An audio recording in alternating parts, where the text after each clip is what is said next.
Okay, so one thing I just want to start with. So today is the 25th. This is lecture number 1.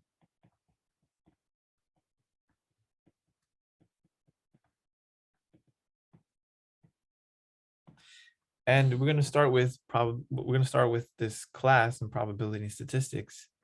So I remember the first time I took probability, I took it pretty late. You guys are taking it pretty early in comparison to me. I didn't take it. I never took probability in undergrad. I took it in my master's program. And of course, the master's program is crazy. I appreciate that, Oliver. I appreciate that. I try my best. Um, so I learned it the really hard way. So you know how you guys were saying, yeah, math can be really hard when you don't get it. I know what that feels like, okay? And it's very, very hard when you don't have anybody else to help you. So I'm gonna try to help you guys. That's what I'm gonna try to do. So one thing I wish somebody told me when I learned probability for the first time, I wish somebody told me how important it is to know how to count. So you may be saying, wait, what do you mean? I already know how to count, right? 1, 2, 3, 4, 5. We've done this since we were kindergarten. I'm like, yes, I know. And this is going back to what I said earlier about why I think probability should be part of the curriculum at an earlier stage in life, is because for some reason counting is taught, right? The idea of counting is taught in elementary school, and then it just morphs into something else, into algebra, which is very important because algebra is the language in which mathematics is understood and communicated. But an essential portion of mathematics is computation. And to know how to compute things, you need to know how to count.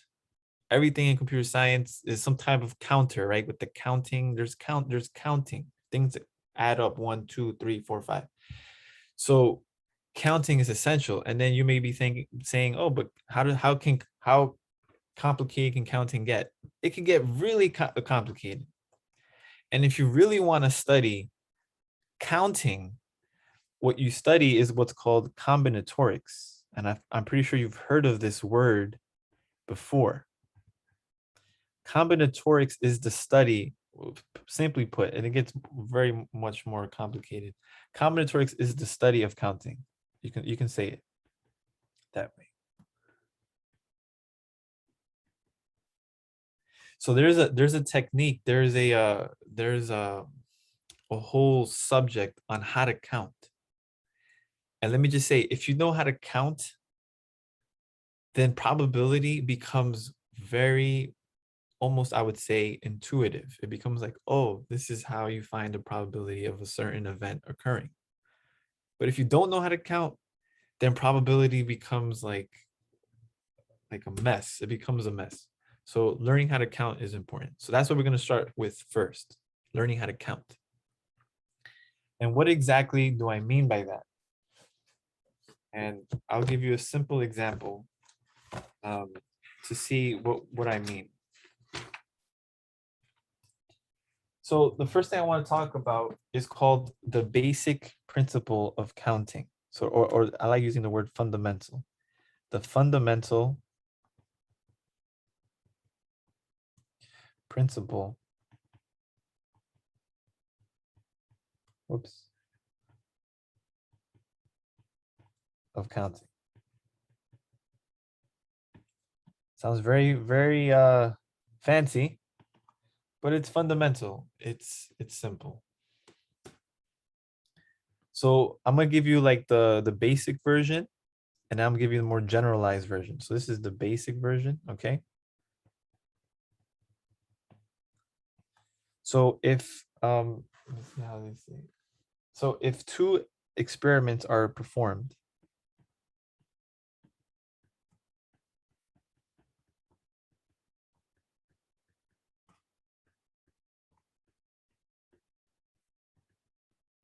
and when we mean by experiments, we're not saying we're actually like, putting chemicals together. That's not the experiment we're talking about. We're talking about like I think the usage of the word experiment is a more theoretical, like it's a more broader usage of it. It's a broad usage of the word experiment. It just means like an action or something that we perform, something that's done. Like testing, sure, Christian, but it's not a test per se. It's like an act. It's an event that occurs. So if two experiments, and we like using the word events as well, so you're going to be hearing that a lot more. So aka events. So an event is like when something occurs. That's simply put. So when there's two events, one thing, something occurs in one event, another thing occurs in another event. So if you have two of them, so if two experiments are performed and there are n outcomes, possible outcomes in experiment one, I would say, or event one, and there are m possible outcomes in experiment two, then there are a total of, does anybody know how many outcomes there would be? Guessing maybe n times m. Say it again. N times m, am I correct? N times m, or nm. That is right. Very good. That's right, James. Now, can you tell me why?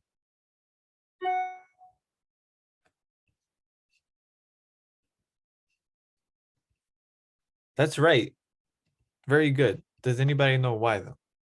Why would that be true?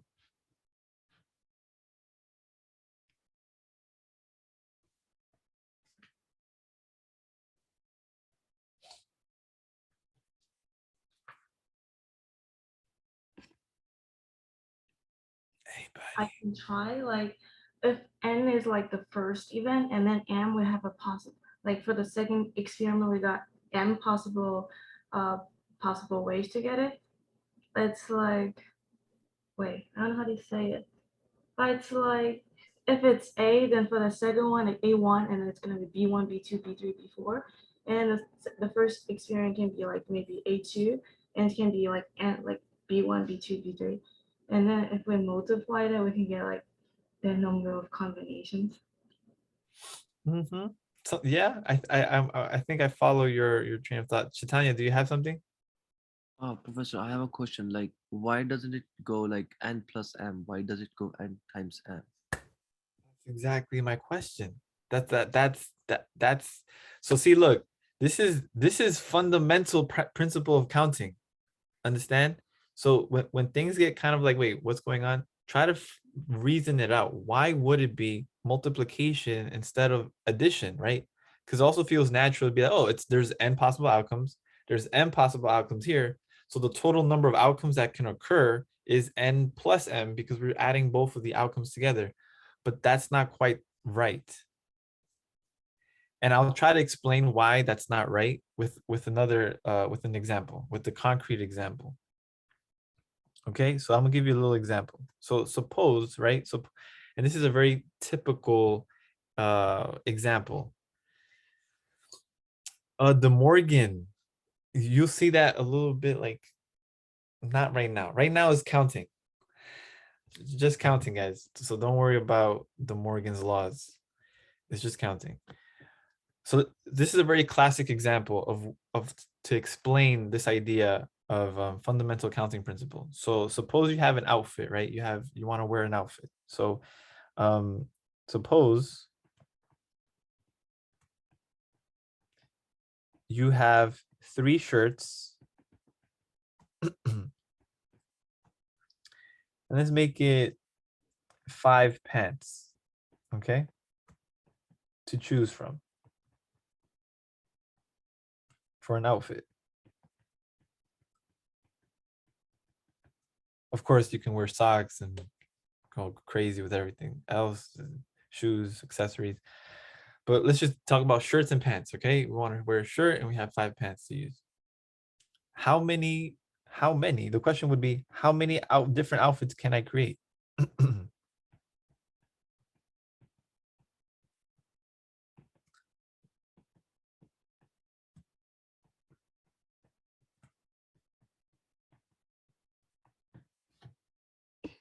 So,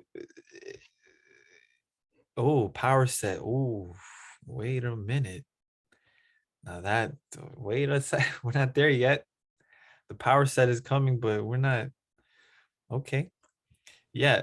15, right? Right, guys? Because we literally just are applying, quote unquote, the basic counting principle, right? Or the fundamental counting principle of counting principle, either or. The first experiment or event is selecting a shirt. The second experiment or event is selecting a pants, a pair of pants, right? So then according to this principle, you multiply 3 times 5, but that doesn't explain the reason why it's 3 times 5 yet. Unless somebody tells me why 3 times 5 is 15. Why is 15 correct?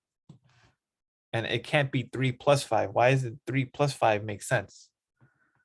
So we know the answer is 15, right? But can anybody explain why it's 15? Because every single shirt has to go with every single pants. So it's supposed to be one shirt and 5 pants. So it's gonna go 3 times, and all times it has 5 possibilities. So it's gonna be 50. Right, right, right. And one way to explain that, and then hopefully you start to see, oh, okay, this is why we multiply instead of adding things up, is we can use what's called a tree diagram. I don't know if you've seen this before, and as many of you are computer science majors, you probably have seen trees somehow, right? And like data structures, or I don't know. You guys know more of that stuff than I do. But so one way to consider it is like event 1 is to shirts, right?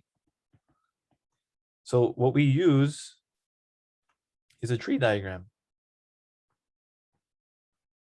So this is like your event number 1. And then you have 3 possibilities, right? We can have shirt 1. I know it's not that creative. Shirt 1, shirt 2, and shirt 3. You have 3 shirts to choose from. And this is what was being said in words, but now you can visualize this. For every shirt that you select, you have 5 possibilities for pants.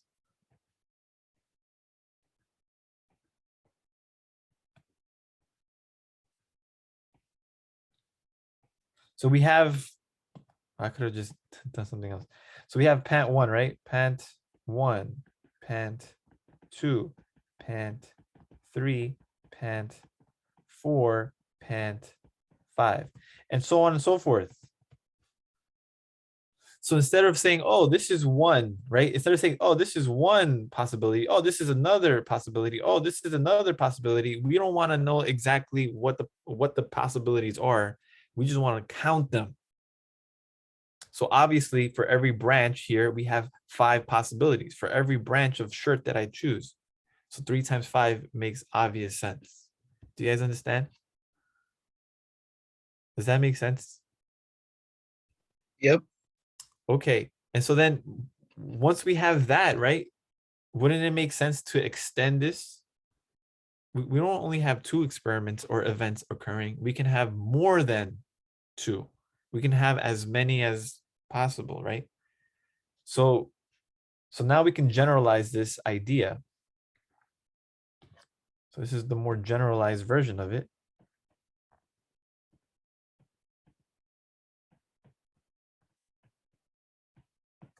So if there are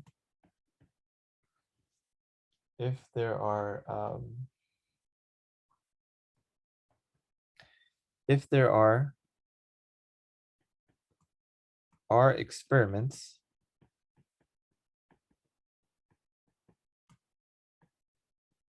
and there are, so now I know for those computer science majors, using indices is a very common theme, and we're going to be using indices a lot as well.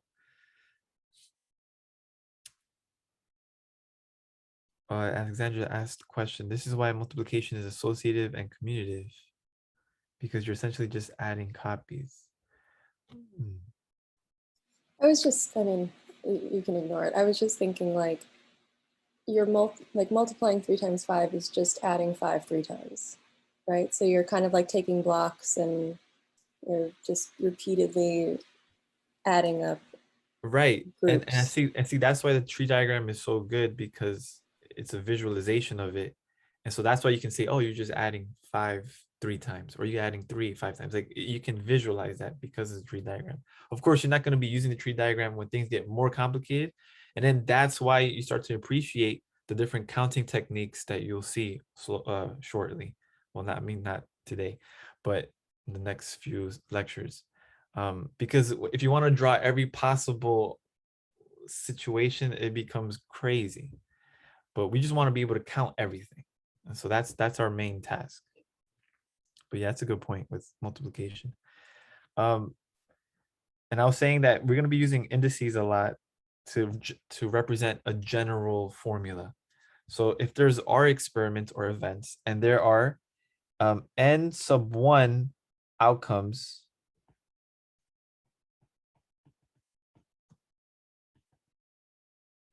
for experiment 1, and n sub 2 possible outcomes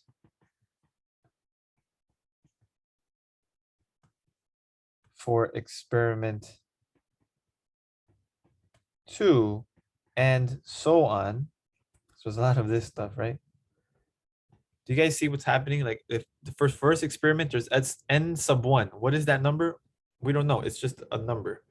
And then for the second experiment, there's n sub 2. And then for the third experiment, there's n sub 3. So if there are experiments, the number of experiments is the number is given by R. And for each experiment, you have n sub 1, n sub 2, a certain number associated with that experiment. How many do we have in overall? There will be how much? There will be blank total possible outcomes.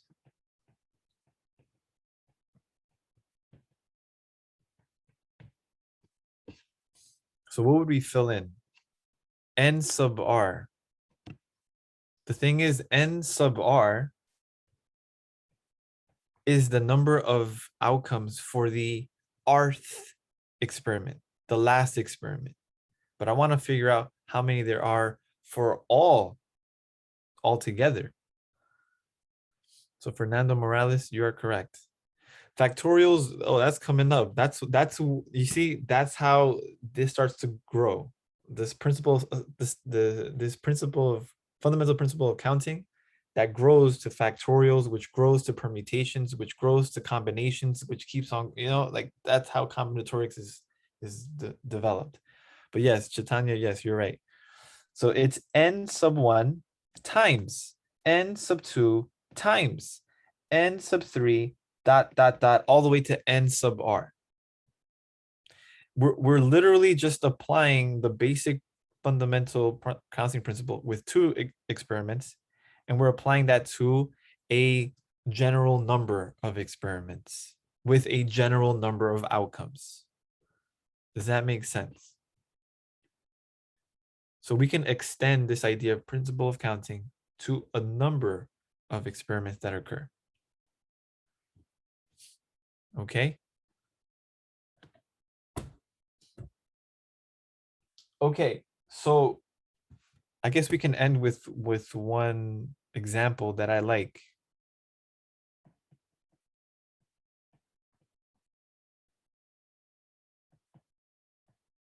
So I like asking this question. So I think our license plates, right? Our license plates in New York State, there's seven, right? 7 in length. and you have, what is it? The first 3 are letters and the last 4 are digits, right? I think that's common. Okay, so how many, so look how what we can do. We can count how many license plates are there if the first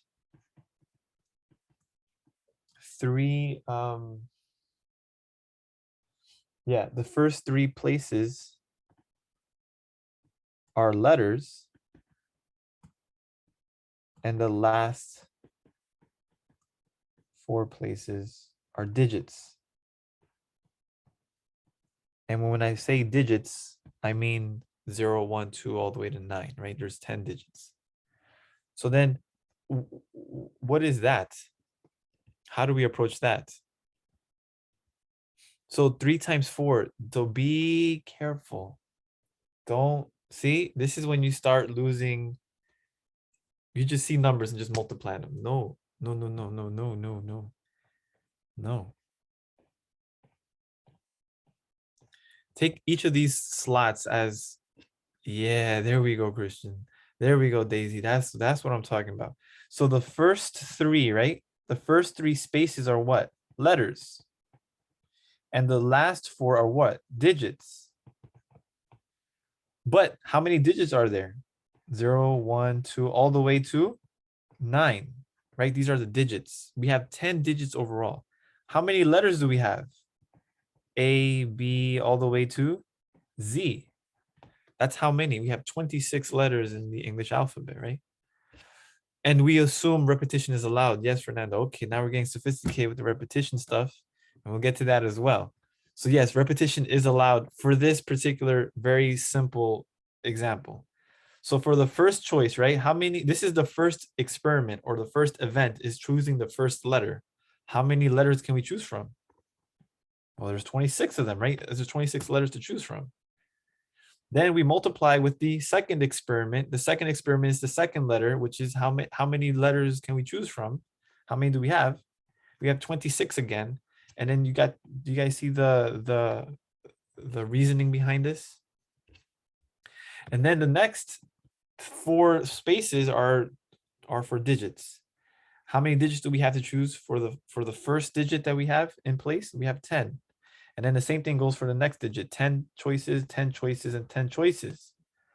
So the number of license plates that are possible under this constraint of having 3 letters for the first place, 3 places, and then the last 4 places being digits, how many is that? Well, we can actually multiply it out.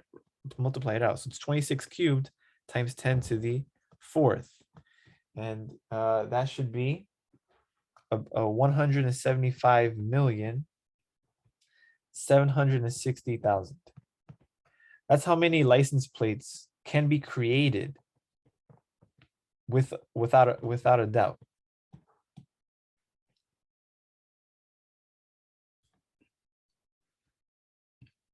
So do you see, this is something, it's cool. Like, is hijab, are you seeing this, hijab? What do you think about this, hijab? This is real world, right? License plates. Yeah, it is. This is just one little thing that you can do. You can actually count this out and be certain that this is the number of license plates that can exist. And then you can, you can throw in the different kind of, you can customize your license plate. So then you can see how many possibilities can we do with that. And that's why there's so many license plates. But anyways, this is just a little taste of what we're going to be doing in the first portion of this semester. Okay, learning how to count, and you guys are gonna be really good at it. All right, guys, so I'll stop there. Sorry, I went a little over time. So I'll stop the recording here.